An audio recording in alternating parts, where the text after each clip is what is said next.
we've done 765 episodes of my show. As long as you're flowing, you're good. They're buying self-care for $7 a cup. Even the most successful artists at a certain point are creating for someone other than themselves. Matter doesn't make anything. Energy makes matter.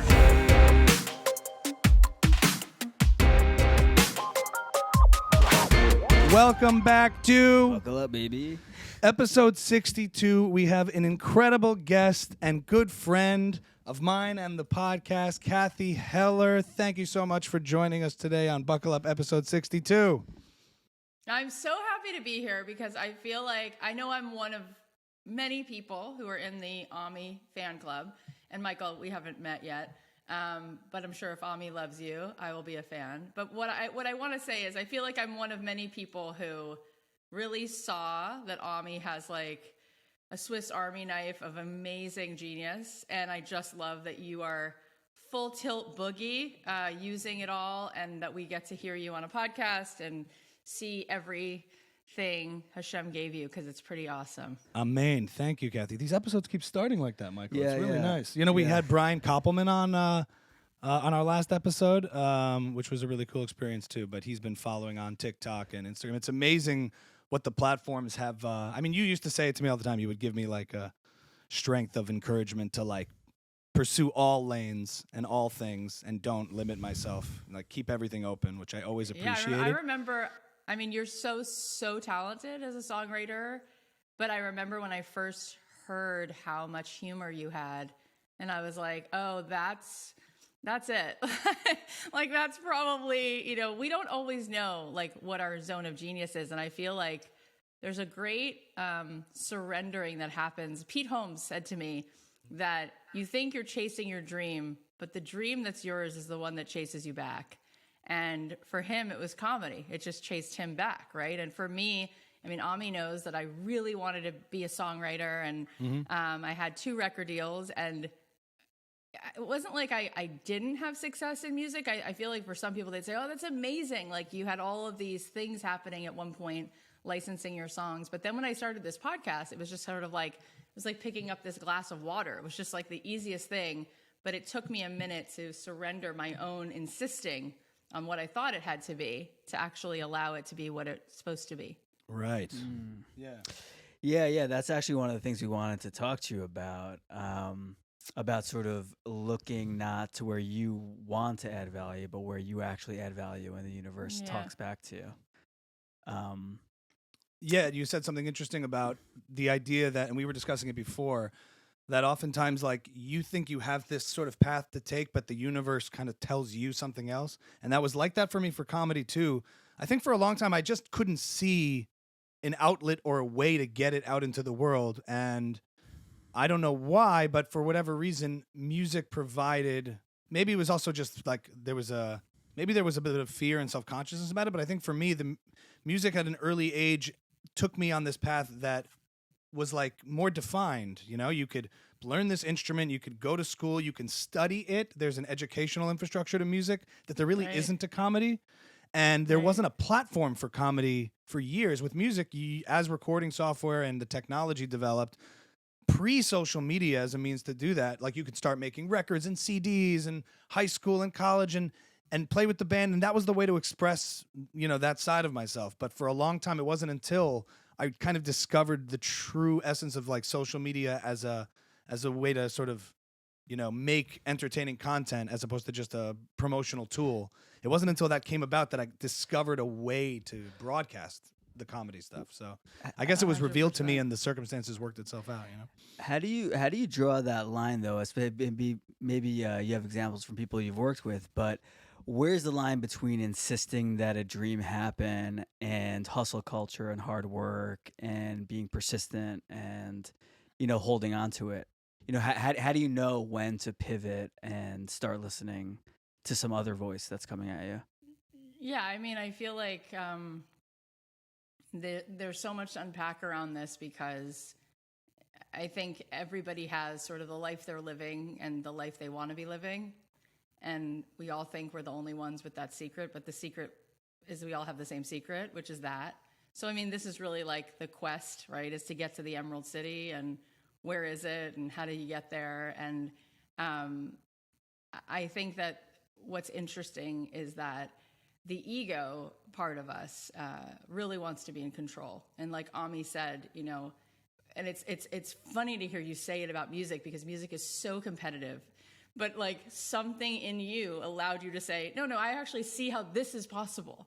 With the other stuff, I don't see it. But most people would say, what do you mean? You think you can make money in music? And you were like, yeah, don't you see I can do this, this, and this? But no matter what, you just said something that most people say to me, because I'll say, what do you really want to do? And people will often say, I don't know. And when I ask them what's behind that, if I say, but the part of you who does know, what does that part of you know the answer to that question was? And then they'll tell me an answer. And I'll go, do you see? You just went from I don't know to here's the answer to this is what I want. And usually the I don't know is because they're believing two myths. One is it's not possible. So I'll just say I don't know. Or I don't think I'm enough. Like I don't think I'm worthy of seeing this through, right? And so when those two beliefs are sort of ever present, you come up with this idea called I don't know. And then most people hang out in I don't know and then just choose something that doesn't light up their soul, right? So that's number one. And then number two is like, okay, how do we understand how to actualize and materialize, you know, what it is that God, Hashem, like had in mind for us to do? So I'm going to quote Rabbi David Aaron, I spoke to him yesterday on Zoom. I learn with him every single week. He was sort of and my whole audience knows about him. You know, he was like the Yoda to my story, right? And he taught me the most amazing, the truth of what I think is at the foundation of this conversation, which is and it's a metaphor that he uses, and I'll explain it if I can do it justice. And so the word Kabbalah means to receive, right? Like Kabbalah is to receive. So he said to me, and this is a good metaphor for you, Ami, because it's all about music, but he said to me, listen, that means that people talk about the law of attraction, right? We've all heard that. That's how you manifest the law of attraction. And he said, well, Kabbalah would say that life is really about the law of reception. And what does that mean, the law of reception? And what's the difference between reception and attraction, right? So he said, well, if you have attraction, it's more like a magnet, right? Like you're here and you can pull something from over there to where you are, right? Something is over there, separate from where you are, but you could magnetize yourself to it. You could attract it, right? That's the law of attraction. And there's a whole lot of humans who talk about that. And what Rabbi Aaron taught me 22 years ago, use is that the really force, life Cathy. works. Yeah, really, it's if there was a radio sitting next to me, this is his metaphor. There was a radio sitting next to me, then the radio, very, very literally, in this room that I'm sitting in, even though I don't hear any music right now, like before you guys heard a lawnmower, that was it. But there's no music playing. There's no music playing in my room right now. But very literally, if I just put a receiver here, which was a radio, I could allow myself to hear, depending on what I tune the radio to, I could hear different music right now.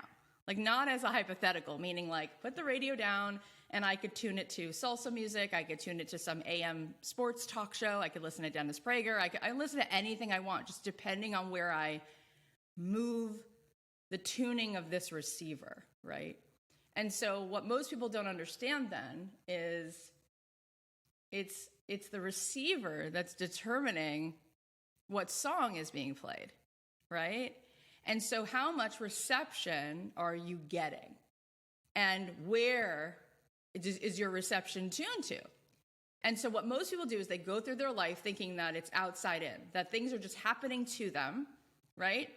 When really, if you talk to Deepak Chopra or you listen to Albert Einstein or you look at anything that has to do with the reality as it actually is, not how you perceive it, but as it actually is, everything is consciousness, everything is energy. This table is actually emitting a vibration. This table is actually moving, right? Everything is swirling in pools of consciousness. So they're really literally, quite literally, you know, Einstein said that we only perceive with eyes, and the eyeball itself sees things in 3 dimensions.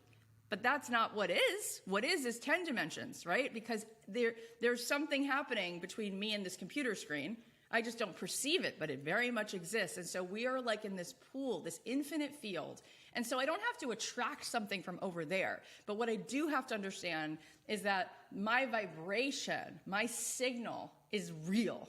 And it's kind of like a radio setting itself to a certain station. And everything in my life, the reality that I believe I'm observing, I'm creating because it's a reflection. It's a hologram that's coming back. And another great way to look at this is, last thing I'll say on this metaphor, and this isn't Rabbi Aaron's, but this is, somebody else taught me this, and we can see it as musicians, but if you took two guitars and you put the two guitars on the same table that I'm sitting at right now, and you plucked the C string on this guitar, this other guitar will vibrate, but not the whole guitar, only the C string, which means that there is a law of resonance, which means, again, what you are tuned to is what will come in. And so I think the question that we're asking is, how do we be the receiver, right?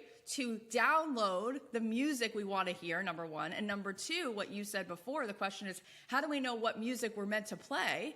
And that has a lot to do with how much static is in your reception.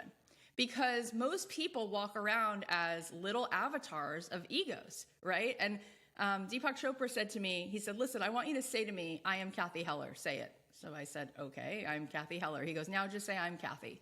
So I go, I'm Cathy. He goes, did that feel different? Was there any difference in how that felt? I go, yeah, it actually does feel different. Cathy's like, I don't know, that's like the softer, more approachable. And Cathy Heller, there's like a story or something. He goes, yeah, now just say, I am. I said, I am. And he goes, does that feel different? I go, that's the best. And he goes, that's it, right? And so the idea is, Cathy Heller is a part I play. You know, Ram Dass said that when you're born, they hand you a somebody suit, and they tell you you're somebody. And the goal is to be a nobody. You're not a body, you're a soul. You're nobody, which means you're in no time and you're nowhere.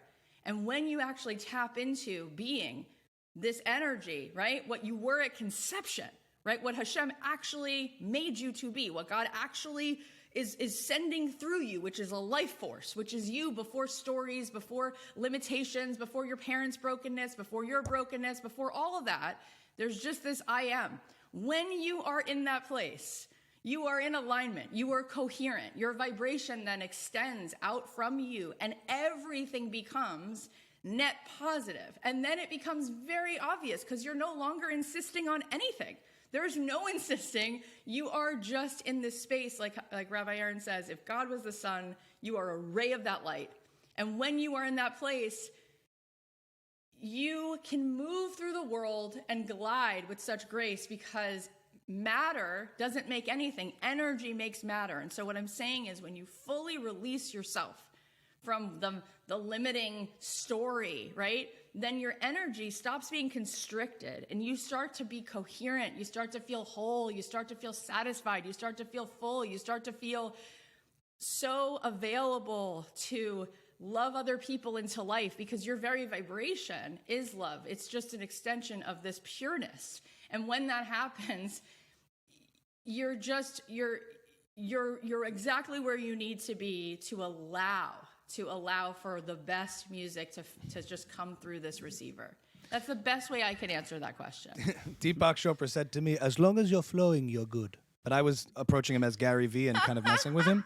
I was like, I'm hyper as shit. Do I need to calm down? He's like, as long as you're flowing, you're good with consciousness. Yeah. Sorry, I was holding on to that one for a while. You're triggering me with my Chopra impression. But that was beautiful. Yeah. Did you have a question? Yeah, well, yeah. I just have one follow-up question to that. First of all, did you take your meds today?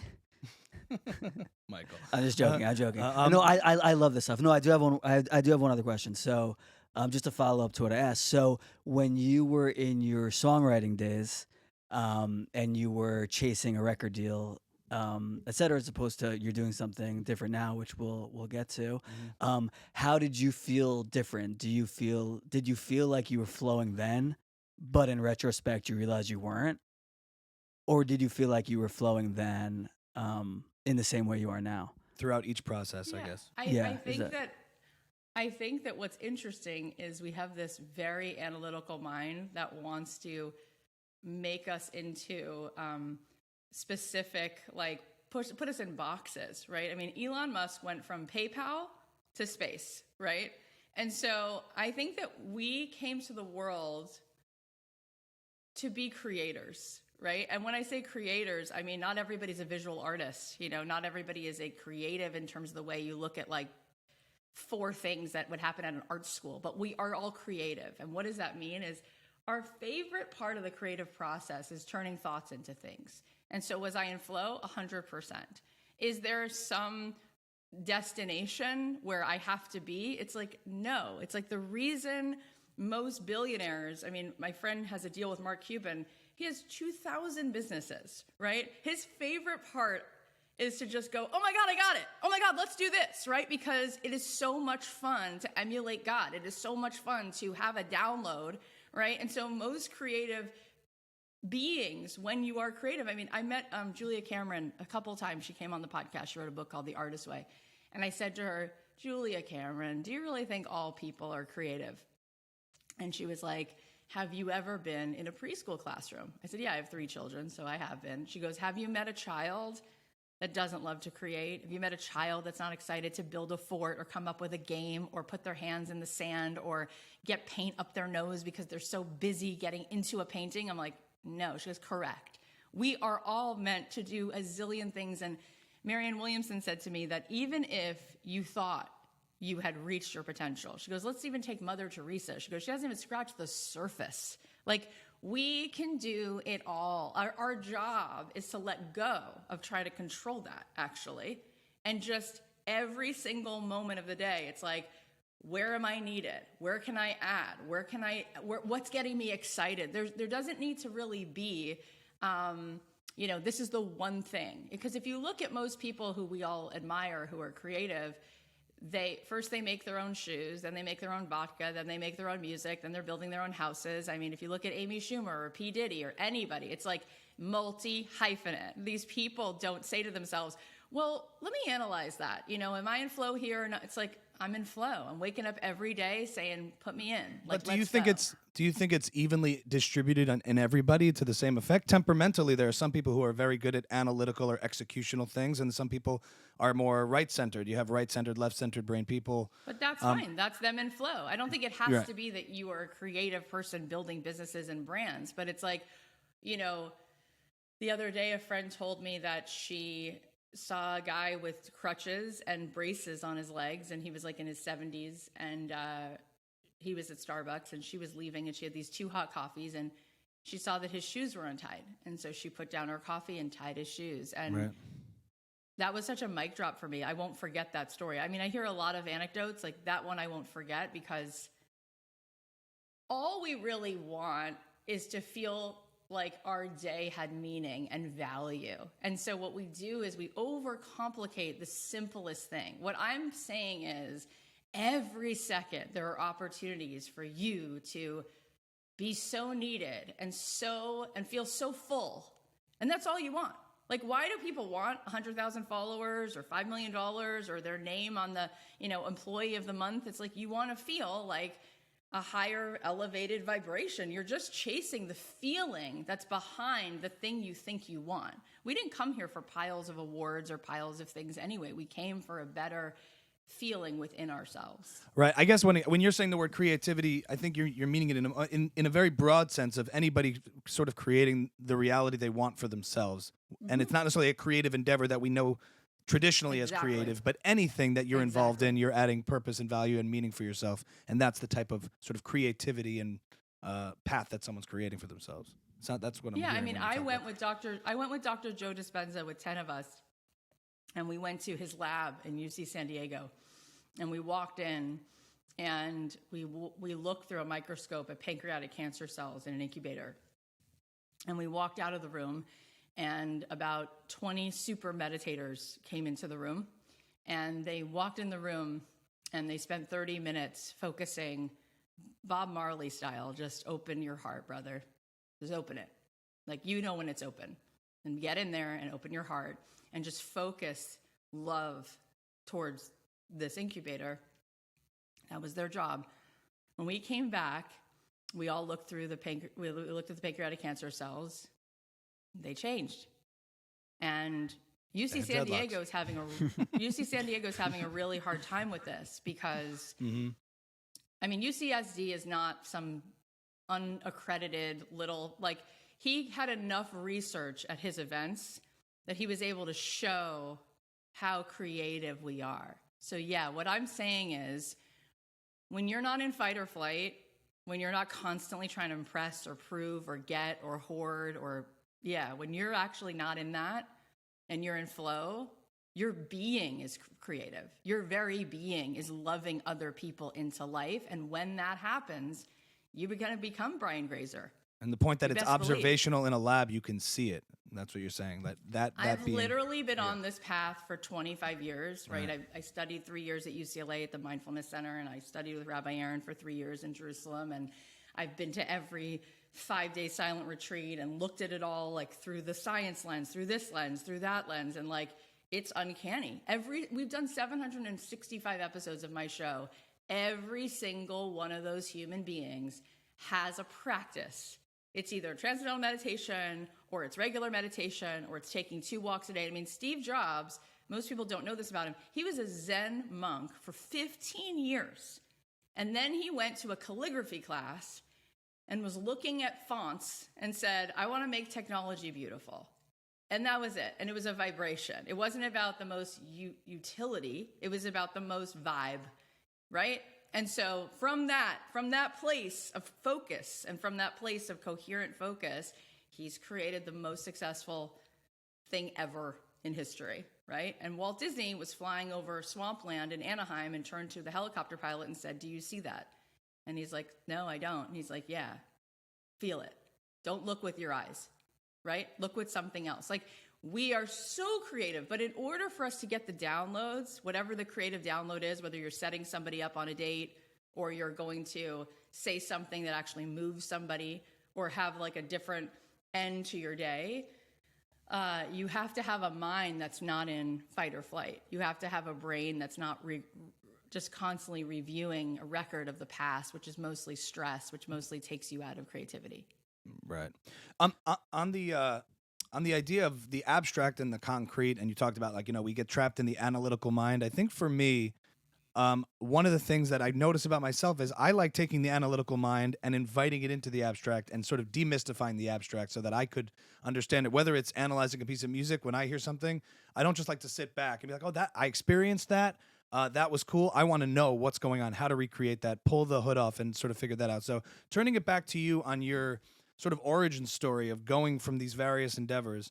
And just to summarize for people watching, starting as a songwriter on the label track to try to get your music out there, also going into licensing and getting your music in film and TV, and then into the podcast world. And in each endeavor that you've been able to do, you've been able to sort of, I don't know if it's an analytic approach, but you've been able to be adept at the business of creativity, not just being able to have like creative ideas and seeing it through, but actually creating successful businesses and ventures out of them that you can sustain yourself with. And I'm just curious if you could speak to that, because there's all this advice and ideas out there about how to, manifest creative ideas. And like, I understand that process a lot of, how to make something and turn intangible ideas into real things. But then there's this whole You're other so thing good that a at lot it. of creative people struggle with, which is, okay, what about the business side of it? The idea of building a community, building a brand, building something in that can sustain the art in which you're creating. Can you speak to that a little bit? So, yeah, and I love it, and thank you. That's a really beautiful thing to say, and you are so good at that, by the way. You're so good at making, taking a studio session and walking in with nothing and coming out with such a real something. And also with your comedy, it's so fun to watch you. I think you definitely know how to nail that process. My answer to the question that you're going to ask me, well, you just did ask me, is it's sort of the opposite of what people think, right? And it is the answer, and I have all of the sort of evidence that this is the answer, which is that when they zig, I always zag. And what I mean by that is I just kind of know that intimacy is currency. Intimacy is velocity. And Seth Godin, who's my mentor on the business side, I mean, really, he's like a rabbi, but he's a marketing genius. He said that business is radical empathy. Radical empathy. right? And so when I started out in music licensing, I would do things that other artists wouldn't do. Like, instead of pitching myself, I just knew, okay, whoever I'm pitching myself to has a job. After work, they have like boyfriend, girlfriend, they have a dog that has to go to the vet. Like, what do they owe me? Nothing. So why would I then go, excuse me, can I have some of your time so that you can listen to me and help me? It's like, no, that doesn't feel intuitive, right? And so early on, and Ami, you know this, but in like 2007, I guess, I was like, why wouldn't I just do the opposite? Like, instead of sending music, why wouldn't I say, like, what do you need? How can I help? Like, what story are you telling? How can I be not about what I need you to do for me, but how could I help you with your project? And so I sent a PDF, like a silly, make it messy. Like, that's the other thing, like, I don't overthink anything. So I made this PDF, and it was a little girl, a cartoon, like I found on the internet, a picture of a girl playing guitar, a plus sign, and then a picture of a Starbucks thing. And I said, I called it like Mochas and Music. And I said, step 1, tell me your favorite Starbucks order. Step 2, tell me when to drop it off. And step 3, I want to hear about any project you need music for. So it was like, oh, she wants to bring me coffee, and she just wants to know what we need music for. And people were like, no songwriter has ever asked that. They're like sending vinyl, they're sending CDs and zip drives, and you're like coming with coffee to ask me what I need. And so you would go to the offices of people and perform and give them coffee and have a sit down.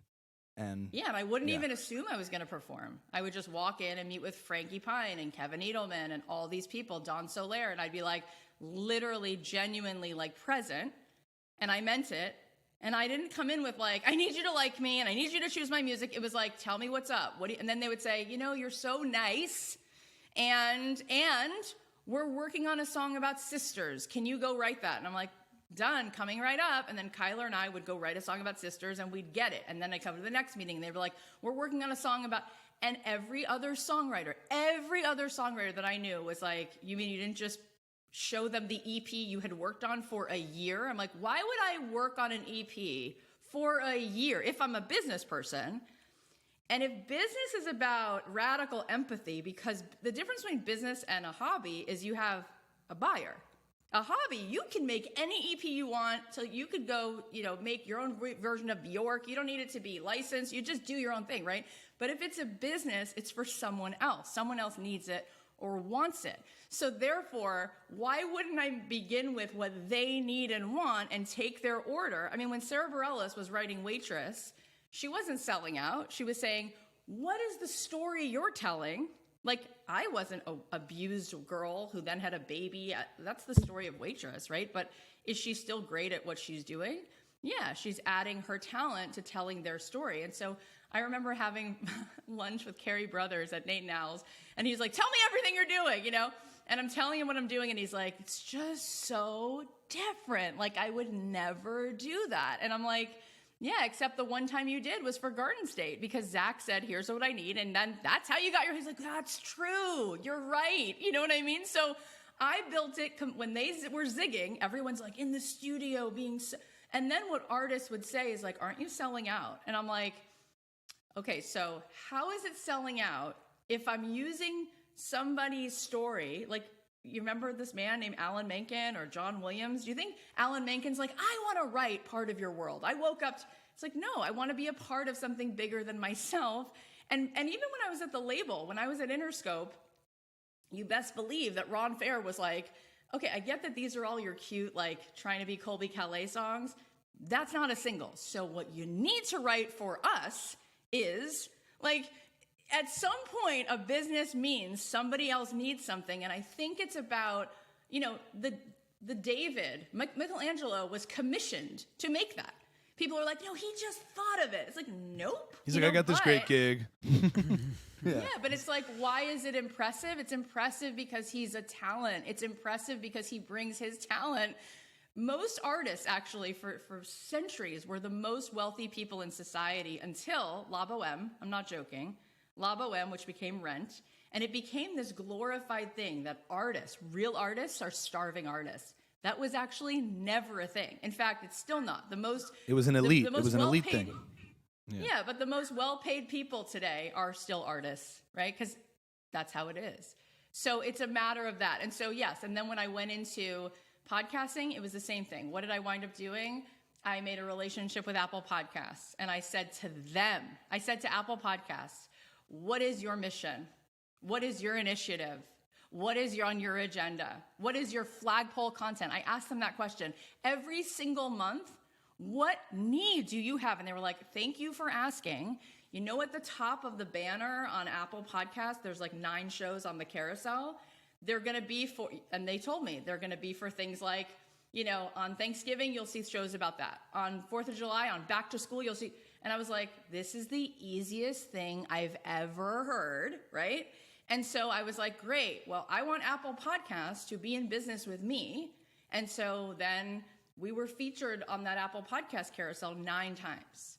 9 times. And then it's it just like, if you look at everything I'm doing, when somebody comes on my show, I don't say like, here's my questions, right? I'm just doing, I'm making space for them, making them feel good. And then we could talk about, I've created now a very successful business for the people who listen to my podcast. We have events and courses and retreats, and it's so much fun. And I basically make things that I know that they want and need. So there's a lot to say about that, but I feel like people just, they seem to approach it in the way in which it really, they feel like it's going to get them to their agenda quicker, but it's really just serving their own needs, which is why they're not good at business. Did you have a question on that? I mean, you had something you want to say. I can't talk right now, but that's a joke. Go ahead. Thank you. No, I mean, I love what you said. I love specifically what you said about your time at Interscope, where even the most successful artists at a certain point are creating for someone other than themselves. That's just part of what being an artist is. I guess, I mean, I'm just going to speak for Ami at a certain point. Like, so if someone's a content creator and trying to monetize an audience they built just by doing what they do for fun, would they then ask themselves, what is it that my million followers want from me? Like, what can I do for them right now? The bottom line is, if it's a business, is that fair? Right? Yeah. If it's a business, it means somebody is going to pay you, right?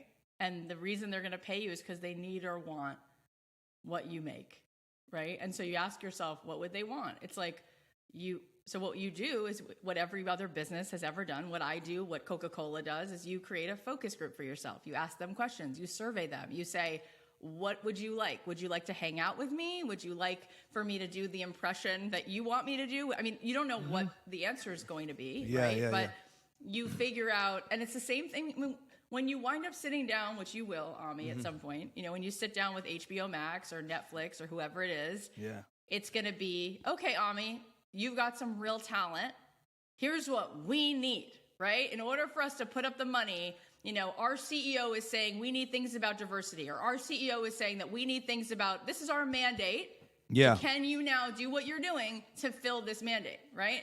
Right. I mean, but at this the is end of the day, this that's is the job. The great debate that still goes on in my mind, and depending on what idea I'm processing, I still don't know where I fully stand on it, because I totally understand what you're saying. I've definitely, from a lot of your ideas, gotten a lot of value out of seeing it that way. Then you hear somebody like Rick Rubin on a podcast talk about doing what's most true to you. And if you think about the audience too much, that's insulting to them. They want you. In other words, he sort of squares that circle by saying, like, if you give the audience what you think they want, they'll reject it. But if you give them what you think you do and that's most authentic to you, then they will accept it, or something like that. So there's that great, that's true. And that, I mean, I don't make anything that doesn't, when it comes to my content, right? It's a yes and, right? Like, I'm showing up as myself. I don't think there's any false notes. Like, I don't think anyone would watch me and go, she's lying right now. Like, she's being superficial. She's trying to get me to like her. It's like, no, I'm not going to actually get anyone to like me ever, right? People are going to see what they're willing to see, and there's some people who will never like me. Some people will never like Seinfeld. We can't understand it. It's okay. That's not really what I'm saying. What I'm saying is, when it comes to making money, you do have to care, right? If Jonathan Adler puts pillows in his store that nobody buys, but he feels really good making them, that's a bad business decision to keep making those. So what he needs to do is find something that he still really likes to make that they like. And so I think it's a matter of looking at it through a nuance where it's not one or the other, it's both. It's the intersection of this really is me and I really am happy here and you like it. But I could make 3 kinds of donuts and one has like maple and vegan bacon and one has this and one has that. And you could say, I just want the red velvet one. And I'm like, no, I insist on making these maple vegan bacon donuts. And you're like, no one's eating them. So that's not smart as a business. Right. That shows a lack of empathy, right? A lot of the artists like Rick Rubin and Brian Koppelman, who we just spoke to, who say they sort of follow what they're curious about, and that turns into big audiences. A lot of the artists who tell you to follow your curiosities, it just so happens to be that what they're curious about have large audiences, and they're few and far between, like someone like Rick Rubin. Most artists, I would say, just because they're curious about something doesn't necessarily mean there's going to be other people who want to hear about it too. Right, but that's a gift. That's actually a benefit. You want a small audience. Mm-hmm. A small audience. Like, if you want to make money faster, you need a smaller audience. Tell us like more about we that. have, I mean, my first $1 million year, there were 300 people in the world who were paying for something I did. 300. Right? I think the problem is, I mean, Can you actually, introduce them to me? Just kidding. Yeah. It's interesting. Seth Godin, who I mentioned before, does this really nice analysis on the difference and what's different about the Grateful Dead and Taylor Swift. Okay. And he said the Grateful Dead, he said, had none of the success, right, that she had in terms of the being on the Billboard charts and filling up stadiums. But what they had was obsessive fans. So, he said, instead of having somebody say, oh, I really like Taylor Swift, I went and saw her, Grateful Dead fans are like, I saw them 406 times. And they're like, obviously, like, otherwise you're not a real fan. And so... Well, have you met a Swiftie? Swifties are pretty crazy, but I understand the analogy. Right, even if they're crazy... It's not the same. It's not as deep. Doesn't go as deep because it's different. It's loving vanilla ice cream versus your specific flavor that you have to get when you go to Cantor's Deli and they're the only ones who have it and you take 5 of your friends to get it. You don't need everybody to buy in, right? You need a small group. And then what happens, though, usually is that becomes a line around the block because they can't not tell people, right? And that's what we see with a lot of things. That's the tipping point. I think it's a matter, though, of yes, I think business is about the people you're serving on some level and understanding what's the language they speak, what's their pain point, right? Is your pain point your customer doesn't want a 75-cent cup of coffee from 7-Eleven, so they want a Starbucks cup, and why is that serving them? Oh, because they want to feel like an individual. They want to tell you it's a Frappuccino, it's half calf, That's when they do the research. That's why people like their Starbucks. They like to feel that there's this moment in time where they get to create their drink on their terms, right? It's not even that good of coffee, but they don't want to feel like I'm just a number and I just go buy coffee at 7-Eleven and I take it. It's about self-care, right? They're buying self-care for $7 a cup. So it works because they're not selling coffee. They're selling an experience for you to go in and have this moment, and we'll pay for that. But you do have to know when you're in business, like, you want someone to pay you. Right? What are they paying you for? I always framed it in a way as like, whether it's whatever the artist and the consumer, the artist and the audience is a relationship. Like, and if any relationship, it goes both ways. So, there's all different kinds of relationships in life. There, between spouses, friendships, audience, artists, but it's a relationship. So there is a give and take aspect to it. And that grows with time. It can get deeper with time. It can get more experimental with time in terms of what kind of stuff you put out that the audience is willing to sort of go with. But you have to consider that. And at what stage of the relationship you're at too. Is it the very beginning? Are you just introducing yourself to some group of people that want to become your tribe or your audience? Are you 5 years in? And the things you do might be different along the way because of the nature of that. And that's true of any relationship. Just like as any human to human relationship gets deeper, you can discover different aspects of yourself within each other. And it's the same thing between the artist and the audience. Yeah, and the other thing I just want to say is it doesn't have to be a tangible thing. Like, especially in my case, it's not. A lot of podcasters, when we build businesses out of podcasts, it's not really a tangible thing, meaning to say that sometimes the pain point and the thing somebody wants is spending time with you, having an intimate experience of time with you, because maybe there's an intangible that you allow them to find in themselves, like more confidence, or stepping out and trusting their own creativity, or leaning into their own authenticity. Like when I say make something and know that you're making something someone needs or wants, it might be so much bigger than the way you're looking at it. I mean, when we actually survey our audience, they'll say, I just want to be with her. I actually don't care what she's selling. I want to spend the time. And so the thing that we've done now over the last 6.5 years, every 3 months we create these workshops. There are 12 sessions with me on Zoom. There's always a different sort of like theme to them. And people pay either $3,000 or $6,500 to be in these 12-week sessions. And the 6,500 people are in this like VIP group, so they get like a few extra sessions with me. That's it. And every single time we do this, we have between 500 and 800 people pay for this, which is a couple $1 million a quarter, right? And what am I doing? I'm showing up. I am being present, and I'm doing something that is really, really important, which is I'm not really saying, look at me. I'm saying, come with me. And so the 12 weeks is about believing so much in their possibility and how much freer they could be and how much less suffering they could have and how much more choice they have in playing in their creativity or allowing themselves to set down how much they care what people think or whatever that is.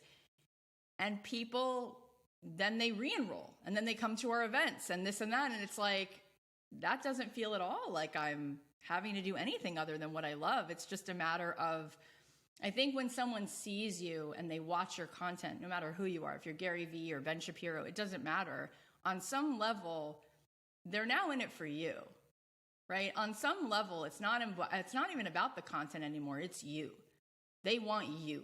And I think we live in a world, there's so much loneliness and nobody has other people's attention.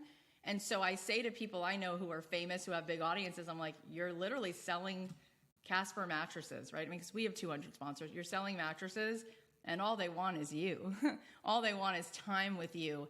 And if you could just put a word on what that time will cover and what the outcome is, what greater capacity they'll have for whatever it is that they want to access in themselves by the end, they'll follow you to the end of the earth. And people miss it. It's so obvious. For sure, there's that demand. I'm super curious because it's such an incredible accomplishment to have created these workshops that people come to and are reoccurring and tell people about and grow. But like that first step from you have the engine of what you're doing, which is like your podcast and showing up and putting these ideas out and interviewing people. And then that step of, I don't know if it's the wrong way to look at it, of convincing people to come to something that would benefit them, but you're looking at it from a radical empathy perspective, which is like, what can I do for you? But do you delegate to other people on a team to help develop this kind of, in terms of you have this now workshop that's going to go hand in hand with what's going on here. So there's just only so much bandwidth as a creative somebody has. So I'm just curious how you're able to, create that. And then from a business development perspective, get people to be aware of it and feel that they want to come on board. That first step, that bridge from. Yeah, well, first of all, there is no development. I mean, people have a hard time understanding that I'm telling the truth when I say this, but there's no slideshows, there's no workbooks, we just don't do that. Nobody wants that. People are so over that mediocre, like, what's the curriculum? Give me the book. Like, we just don't do that. We just have actual real presence with them. And then we take questions and people unmute themselves on Zoom, or it's just from the moment we get there, we're just co-creating the experience. And that's what people really want. That's number one. Yeah. No, I don't mean within the workshop itself. I just meant in terms of development, like getting the word out that such a workshop exists. Yeah, like you realize you got something here, and you realize, oh, here's the idea. How do you go from the idea to now you have 500 people signed up? Is that what you're asking? So what we do, and I said this earlier, and what we do, this is what we do every single time, is we create a vehicle for intimacy. What does that mean? It means before you buy a wedding dress, you go in the shop, they hand you some champagne, you try it on, you spend 10 minutes in the store at least, right? Before you buy a car, you drive it. So we do like a 5-day experience with me for free every single quarter. And by having a podcast, right? Podcast listeners have very different behavior than TikTok listeners or people who watch YouTube, because when you keep returning to a podcast, it means, and we see this in the data of our audience, they're with me every episode for an hour, right? That's a very different commitment than like scrolling on my phone for 90 seconds a hit, right? And so what we find is the behavior, because the depth and the intimacy is different. So then when I say, hey, I'm doing a 5-day free workshop, come be with me, we'll get many people to sign up for that. And they'll get their cups full, right? And I don't script it, and there's no slides. It's just me, right? And I interact with them, and we talk, and we connect. And at the end, I'll say, this was awesome. And for some of you, this was all you needed. And I'm so happy you came. And for some of you, you don't want the party to stop. And so for you, you can spend the next 12 weeks with me. And it's a small percentage of the people who sign up for our program. The people who come to the free workshop, there could be 10,000 people that say they want to come, and 500 people wind up saying, I want in, right? I want to make this commitment because I feel like something changes inside of me when I spend this time with her, and I don't want it to stop, and I want to be in a different place in 90 days. I want to have a different way of looking at the world, and I want to have this person as like a mentor. So that's what we do every single time, right? So if you were just starting out and you don't have an audience to bring thousands of people, of which a few will convert, well, I used to do this, and Ami knows this, before I had a podcast, I used to have these very successful workshops. I was already making $2 million a year doing songwriting workshops, and I didn't have a podcast. So how would I do that? I would reach out to James at Hotel Cafe and do the same thing and say, can I come on a Sunday and do a free experience for 100 songwriters? And he'd say, sure. And they would come, and then at the end, 28 of them would say, let me pay for your $2,000 program and let's go hang out. So at every level of the business, there's a way to do that and make it really profitable. It's super consistent. Yeah, go ahead. Super consistent with the idea that it's what I can do for you first. This is what I can do for you. And it's that part of the thing is this whole gesture is I'm not asking you to first sign up for me when I haven't done anything for you yet. Exactly. So that's why there's no convincing is the point. I never convince anybody because I don't have to. In fact, I say to them at the end of the free workshop, I am not everybody's person, and there's so many amazing people. So you should be with the person who for you is a hell yes. And for those of you who this is easily a hell yes, you should join us. And for everybody else, you should go find what you need, and you can get me for free on the podcast. There's zero convincing. I just thought it was a great example of that. Yeah. No, I have some questions that'll require a long response, so I'd love to get you again at some point. To ask you some deeper questions. But this has been so fun. Thank you, Cathy. Thank you so much. I know you got to go, and I really appreciate it. If you would want to, since this was like shorter, what we could do is schedule a time to do like the second half of this, and then at the same time after that, right at the end of it, I can interview you guys for my show if you want. Oh, I would love to do that. Well, yeah, and I'll just step out during that part. This could just be the first part. What'd you say? I'll just step out during that part of the process. I'm just joking. Totally cool. That would be great. Cathy, thank you so much. I know you got to jump off. Really appreciate it. So much added value. That's Cathy Heller, everybody. Incredible artist, entrepreneur, and creative podcaster. Thank you. Keep it crispy, Cathy. You guys are adorable.